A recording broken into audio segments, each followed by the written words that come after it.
Hola mga karetirados, fourth day, Saturday ngayon eh. Kaya siguro iikot-ikot lang kami ni Mrs. dito sa Kona.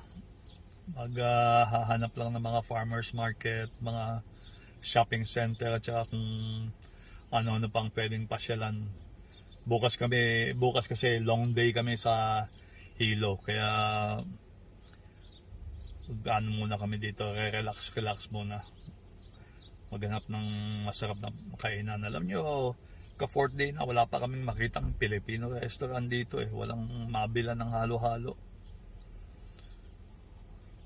Okay, inaantay ko lang si Esme tapos lalarga na kami.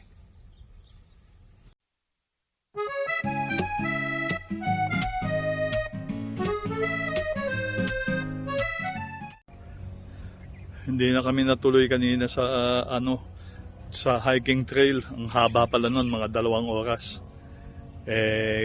Napakainit pa, siguro mga 90 degrees kanina, kaya hindi na kami tumuloy. Nagsimba na lamang kami. Ito si Mama Mary. Ito yung simbahan nila.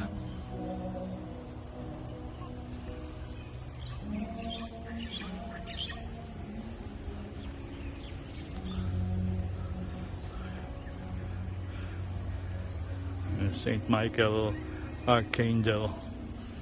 Papansin niyo yung langit, madilim na naman, mukhang uulan na naman.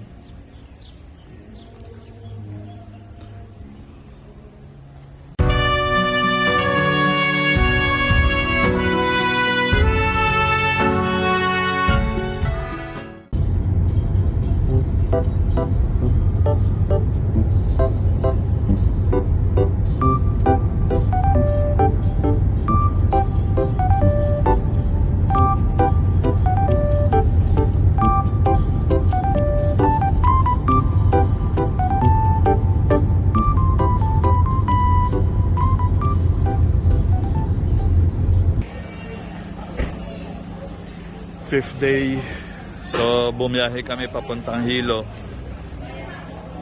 Eto, nandito kami sa farmers market. Pumatsing pa yung mama. Ito, makikita nyo yung mga prutas na binibenta nila dito, para kalaki sa Pilipinas. Yeah. Kabili kami ng Chico, mangga,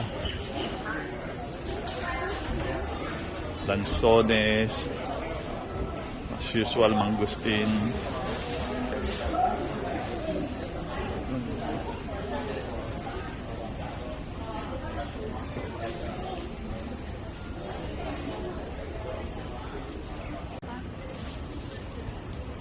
May baon tayo, di ba?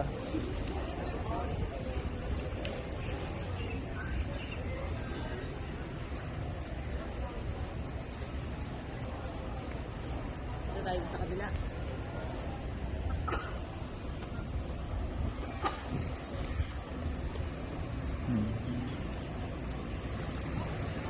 Ito ang farmers market ng Hilo. 贵多少啊？走香港呗。就香港到那里一样，要买机票去大陆一样，又要花200-300美金一个样。花了300，好多花5、6千的。我上次回去不是3000多。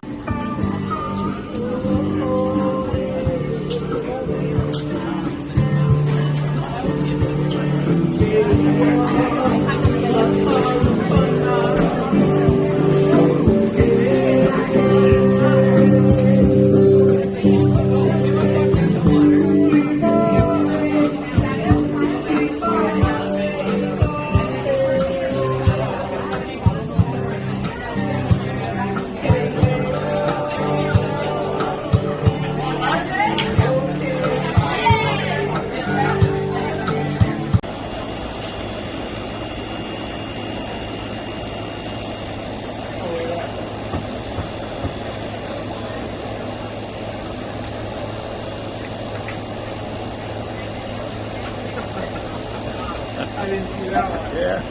，very careful，长时间用啊。 Save ice pare. Ang sarap nito.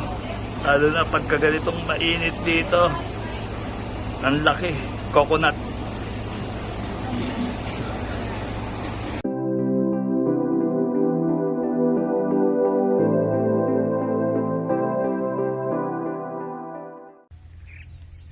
Ito si Kamehameha the Great.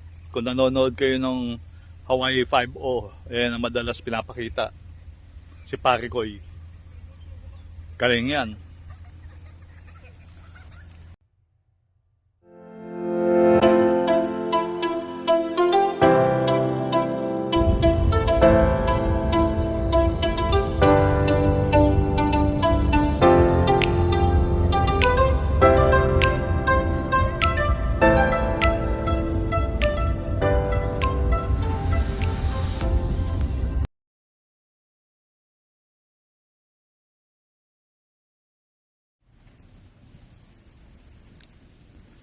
So, lakad tayo dito. Boardwalk daw to. Medyo steep, kaya mahirap maglakad.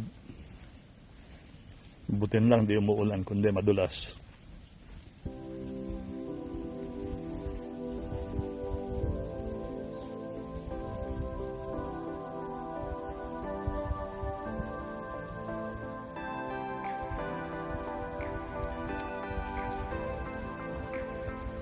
Ganda ng mga halaman doon.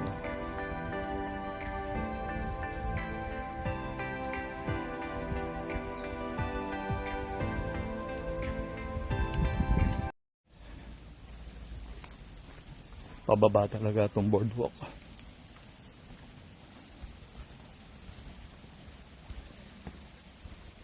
May puno doon. Hindi ko alam kung puno ng buko yun.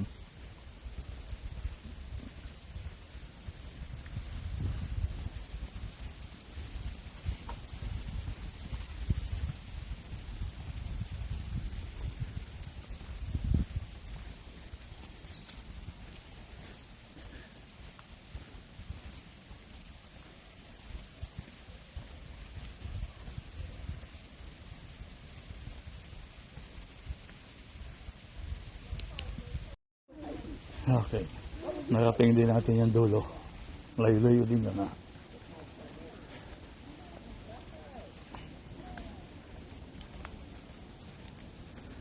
Hi.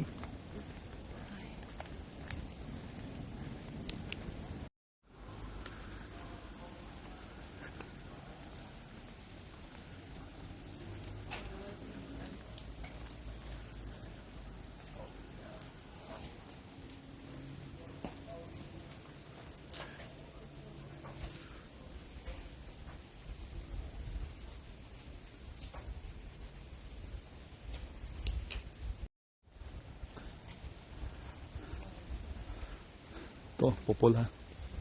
Kanya yung mga orchids doon.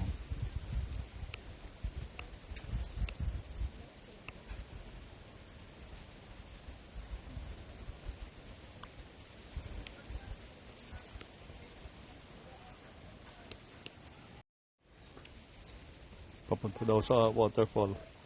Tingnan natin.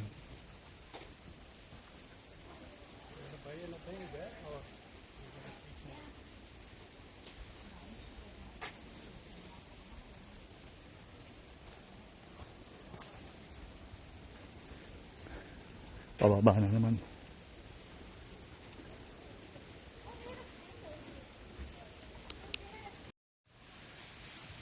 Ito, tawag nila palm jungle. Kita nyo naman kasi, puro palm yung mga puno dito.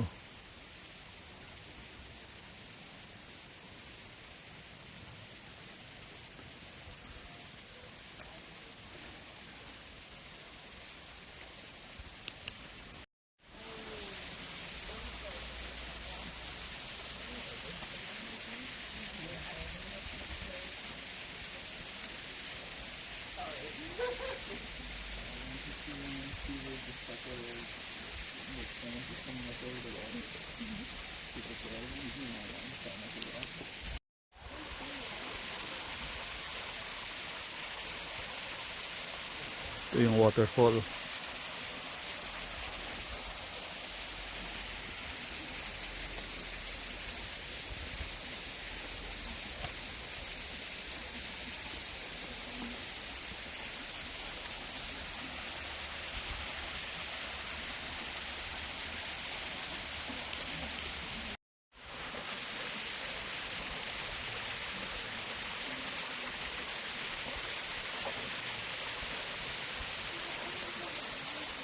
Oh, look at these flowers.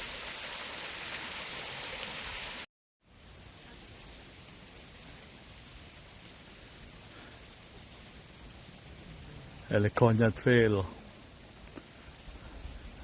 Ito siguro ang mga puno na to ang Heliconia.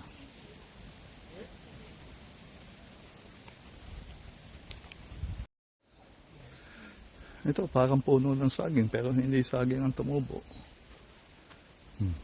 Ganda. So gorgeous.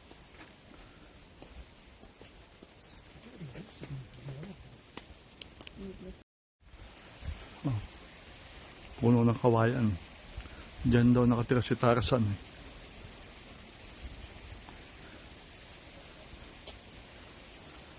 Baka makita natin. Tatingin ko dito. Iba na naman to. Parang ano naman to. Parang bahay ng bee.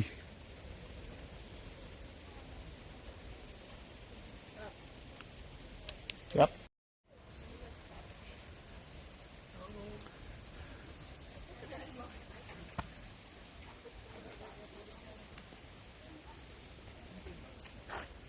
Walang exit.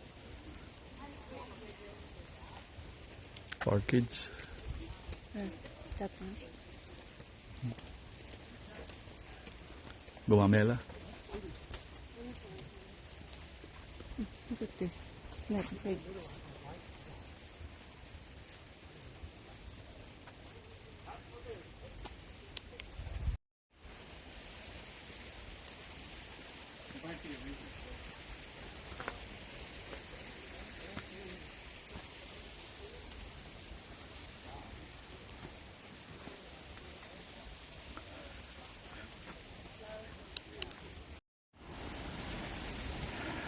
Man-made lake.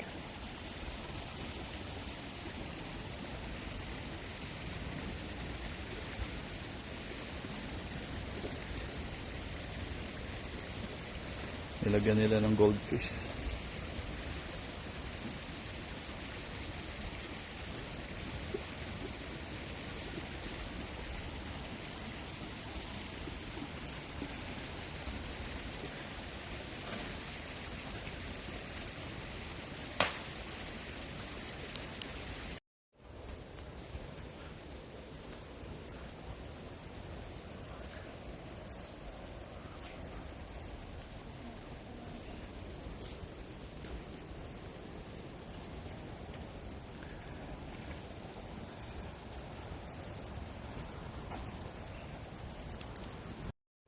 Okay, itong mga bulaklak na to.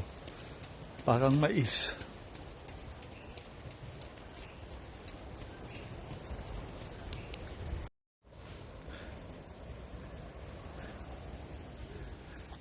Guava tree.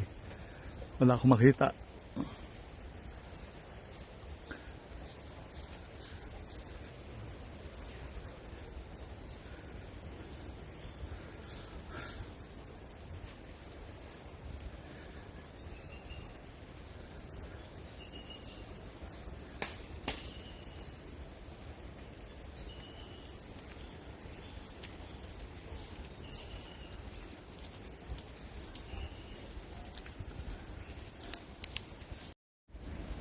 Ngayon lang ako nakakita ng ganito kalaking puno ng bayabas. Pero yung mga dahon niya hindi pamilyar na bayabas. Kaya akala ko binobola lang. Pero nakita ko itong mga nahuhulog na bunga dito sa sahig eh. Puro mga bayabas yan na mabubot.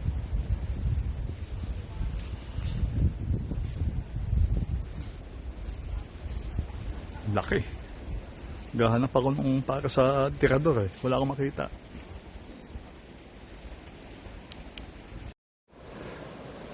yung papunta sa beach. Kung makikita niyo yung mga tubig doon. Para kang nasa paraiso.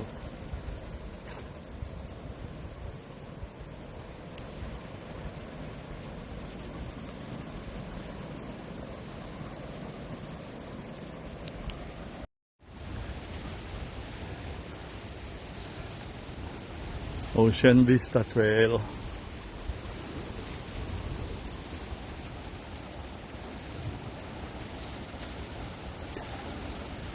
So dati palang fishing village to, inhabited by Portuguese, Chinese, Japanese, and Filipino. Let's go.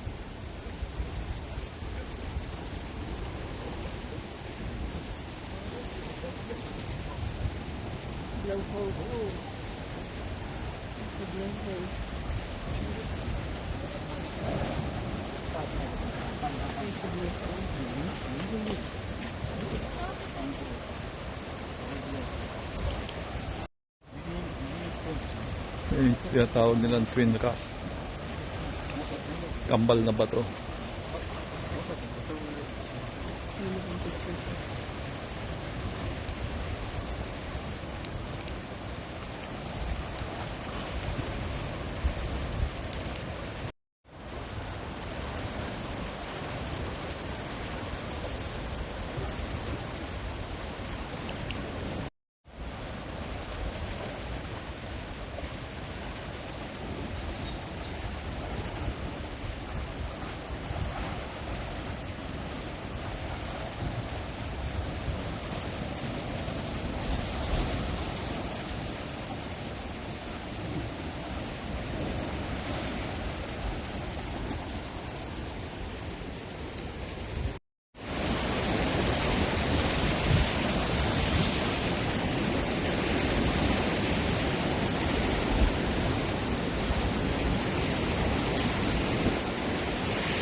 Naghahanap tayo ng turtle eh. Walang turtle. Malakas ang alon siguro kaya takot siya.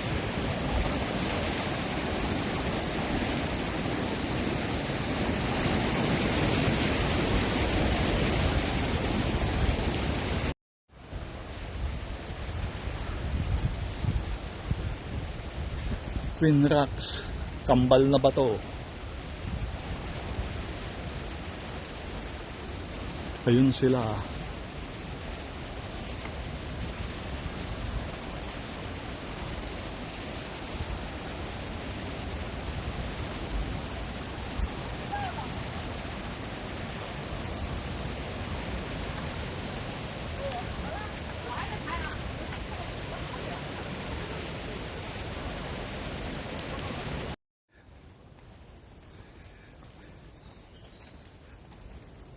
Pabalik na sa visitor center. Packet na to. Kakatakyut. Kakapagyud.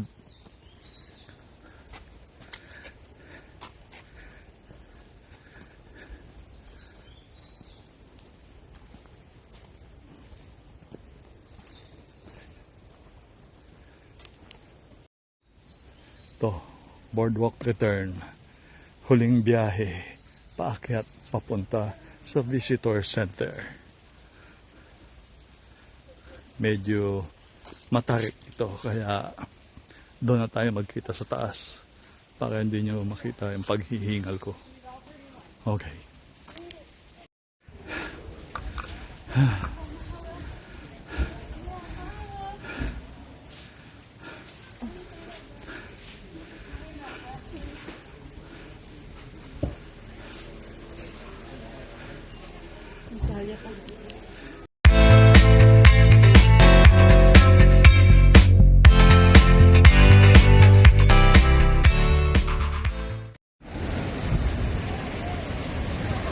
Itim na itim ang lupa. Ano, ma'am?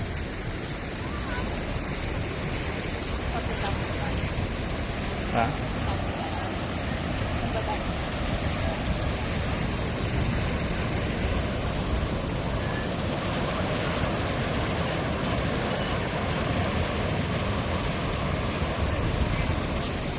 Ngayon dahil sa kaitinan ng lupa dito, pagka naligo ka, magiging ganito ka.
Fifth day na to.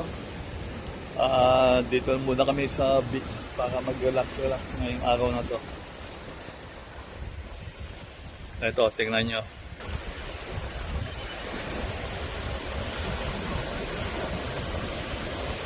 Walang chicks. Tulad dun sabi ko sa iyo, Mang Ketweng. Puro hen.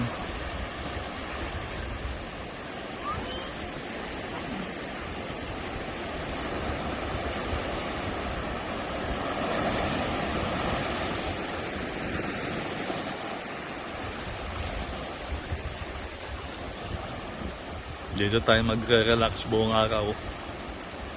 Okay.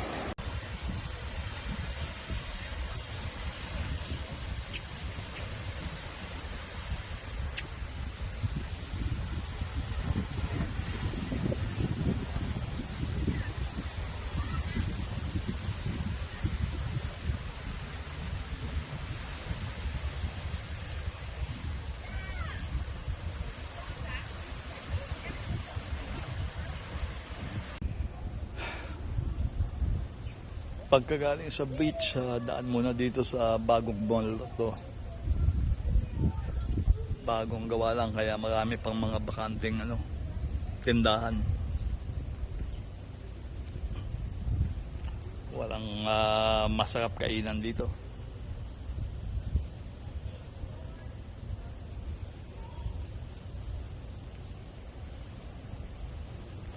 Masarap, maganda lamang at tahimik.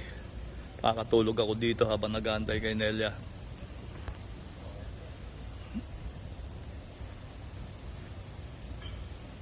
Tapos ito, Costco. Gas, apple. Paubos na yung gasolina ng kotse.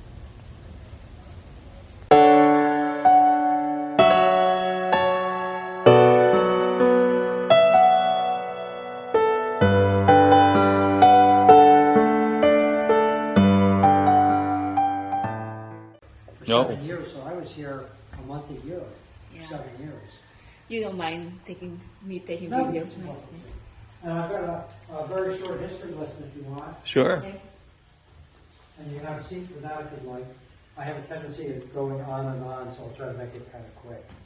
We've also had multiple tour buses today, and I've had to start over a number of times. But in any event, so in 1899, Father Jean Belge, a Roman Catholic priest from Belgium, is coming across Europe and the Pacific on his way to South America where he's going to serve.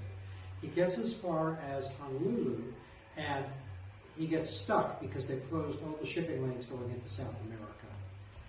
There's a yellow fever outbreak. So our priest had died the year before and they asked him if he would come over and become the priest over here for a while. So he does. Over here, the church is located at the bottom of the road outside what's now the National Park. at a place called Two Step. He has the church disassembled, brought up here, rebuilt, and made larger because most of the parishioners are working on coffee farms and agriculture. So he, in the 5 years, he has the church moved, and then he would say, come on in. I'm just giving a brief history behind the church. He came just in the nick of time. So a Belgian priest comes over, takes over this church, and decides to have it moved up from the bottom of the road to here, because most of the parishioners now are working up on coffee farms and agriculture. He is only here for 5 years, 1899 to 1904. So he has the church moved, and at the end of that, and during his 5 years, he paints the interior on his own using house paint. That becomes a problem later on, but in any event, he mixes the colors and paints the stuff. Back behind me, he's painted an image of a cathedral in Burgos, Spain, based on the cathedral that he saw there. Then he painted panels on either side, which are stories from the Bible that he can use in his sermons. I'm a computer geek. I would have sorted these alphabetically, numerically, chronologically.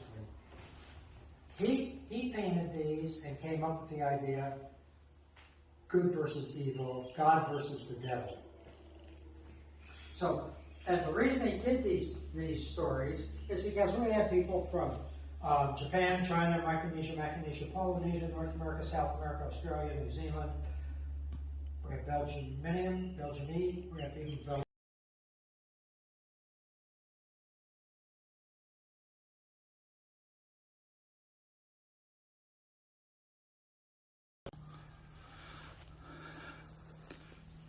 Ina-assume ko Way of the Cross to. Tingnan natin.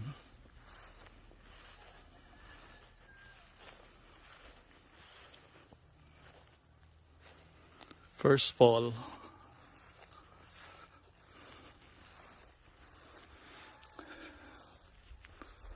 Wala na nakasulat dito.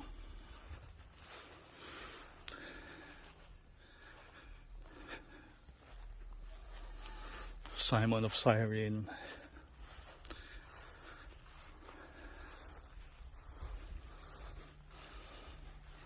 Veronica.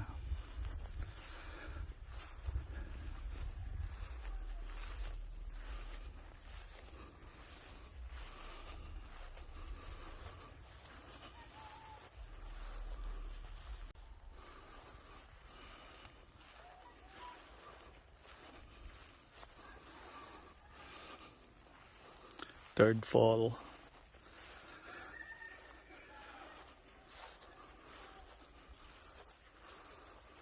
The stripping.